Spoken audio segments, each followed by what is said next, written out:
Bismillahirrahmanirrahim. Allah subhanahu wa ta'ala bizni bu dunyoga shunday yetirib yaratganki, bu dunyoda yashayishimizga qarab, Allah Teala ahiretde, yani onun karşına gelip basqaş, özü şu dünyadagi yashayishimizga qarata hukm etecek. Peygamberimiz sallallahu aleyhi ve sellem'nin bir hadisi de var. Ko'pmi yaşasan yaşa, bilip dur, sen bir günni öleceksin. Nerseni süyerge, kimni süyerge yaratırga tilesen, süy, yarat.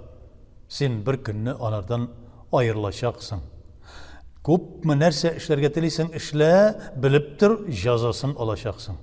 Yaki hayırlı bir izgi, ecir savab bularak, yaki Allah subhanahu teala seni cazalayacak. Bizinin cazasını verecek. Peygamberimiz sallallahu aleyhi ve sellem bu meselede bizni ne getirip kisete. Yani Allah subhanahu teala rizalığı işin bulsun diye. Her bir işigiz. Hem indi Kur'an-ı Kerim'e kiri koyup Allah subhanahu teala'nın ayetine müracaat etsek, hel cezaul ihsani illel ihsan diye. Allah Teala ite. İzgilik işlesen sen o izgilik işin anın cezasını, ecir savabını almayacak mısın? Elbette izgilik işlegen kişi izgilikini alacaktı. Hem indi tağın Allah subhanahu teala ayta her bir izgilik bu dünyada nindigine izgilik bolsa da bilip dur Allah Teala'dan kile.